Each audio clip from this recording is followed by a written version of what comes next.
I'm Erin. Welcome back to my channel. Today is going to start the first episode of my series of videos designed for prepping your novel for NaNoWriMo. I plan to post videos every Sunday, and if everything goes well, I plan to do a daily vlog during NaNoWriMo. Today's video is an original tag that I call the novel prep tag, and it's designed to make you think about three basic concepts of your novel. 1. The introduction, or basic idea of what it's about and the goal you have with the project.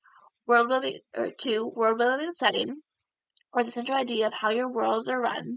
And 3. Characters. Who are you writing about and why should we care? Okay, so we're just going to go ahead and dive right into the tag. Question 1. Do you have a name for your projects? If so, what is it? So my title is A Life Without Us. Question 2. What's a brief working synopsis of the novels you're working on for Preptober / NaNoWriMo? So I have a working synopsis written. I do want to change it a lot because I don't really like it. And it's because it's a lot different than like how I am now planning it than when I first wrote it. But I'm gonna go ahead and share it. Here it is. Two girls, worlds apart, meet by chance. What does fate have in store for them? Sam, a quiet girl with a loud mind, has been battling with her mental health for as long as she can remember. When family drama continues to arise, she finds herself a lot more isolated than usual as she tries to stay out of everybody's way. When new girl Ariel takes notice of her, suddenly she's surrounded with unknown attention. She finds herself struggling to balance her newfound friendship that might be blossoming into something more, and the voices that she's constantly battling inside her mind. But Ariel has secrets. She comes from a family of witches who has prophesied the end of the world. It's up to her to figure out what's going on and how to stop the prophecy from coming true after someone starts hurting her family and they all go into hiding.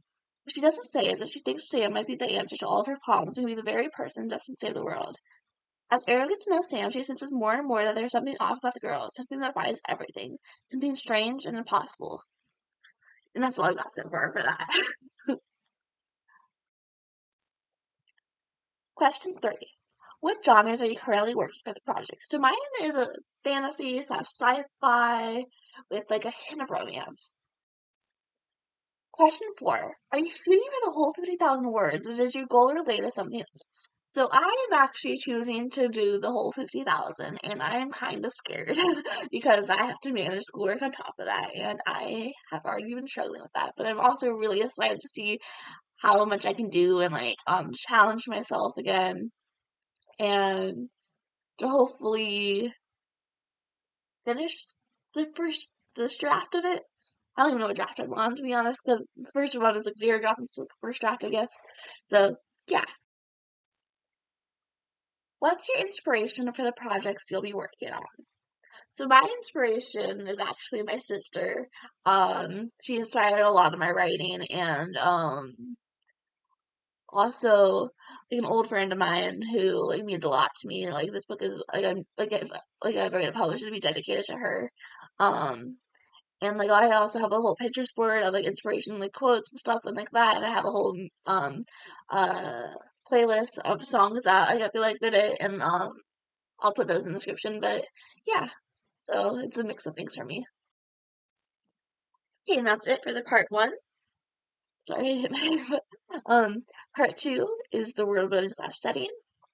Number 6 question is, would you consider your novel a dystopian, utopia, or contemporary novel? Or if none of the above, what would you consider it? So I would definitely consider mine a dystopian, but because my novels takes place where there's multiple worlds, I feel like there's also going to be a utopia setting in one of the world where like they think it's the perfect and they think this is the best world and they're gonna like want to stay there, and then they're gonna realize that that world has problems too. So yeah, it's gonna be intense when they like where they almost forget like what that they need to be saving the world, but like yeah.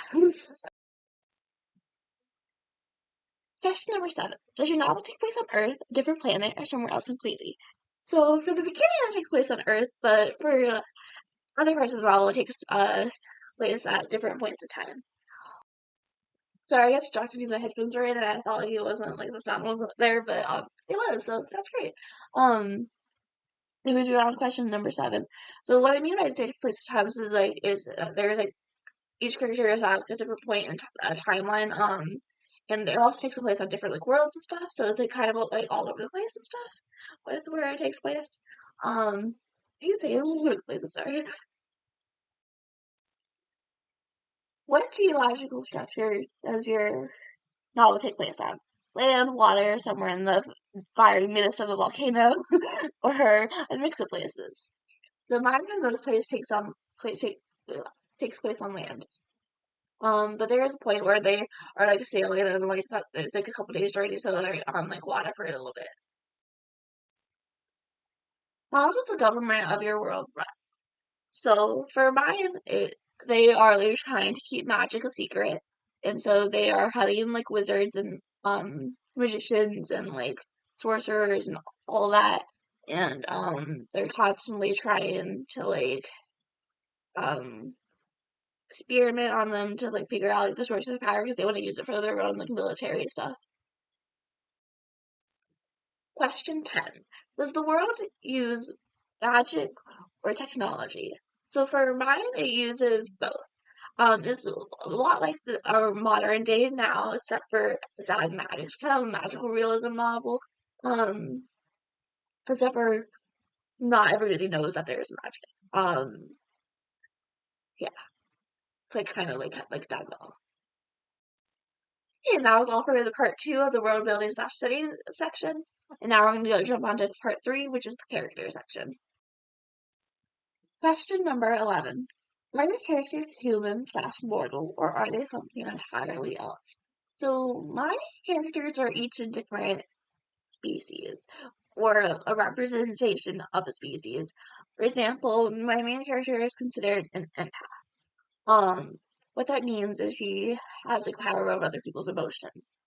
So yeah, and then there's another character who has powers of a siren, another one who has the powers of a sorceress, but she's the one that comes from a sorceress family, or witch family, but she herself is a sorceress, which is different in this book. Question 12.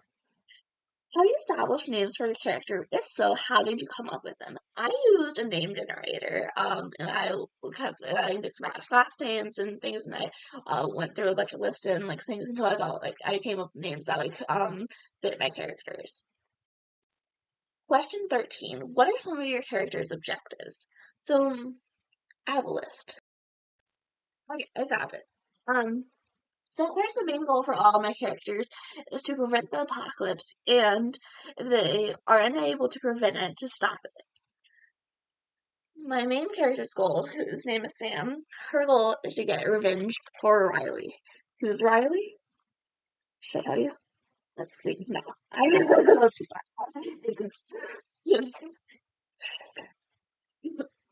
know. Another goal is to stay focused on the mission and focus on nothing else. Or to explore her abilities and see what she can do. Because she has always been like afraid of her abilities, but at this point she realizes she has to use them for the greater good. She's wondering how she can do that, how far she can go to use them, and she kind of gets addicted to her power. Another goal is to get the witches out of hiding, protect those that they care about, to feel safe, and then for one of my characters, they just want to find a home somewhere. And yeah, those are my characters' goals. Question 14. What type of antagonists are in your book? A person, another force? So my main antagonist is a person. But the apocalypse itself is also an antagonist, but like the cause of that is a person. But like how is one person capable of starting the apocalypse? Stay tuned to find out. Question 15, and this is the last question. What are some of your characters' biggest fears? For one character, it's losing anyone else that they love or care about. Another one, it's losing control. For another one, it's not being able to stop the apocalypse, not being strong enough, not being able to do their best, not being able to use their power to like do what they've always been destined to do, or what they've been told that they've been destined to do.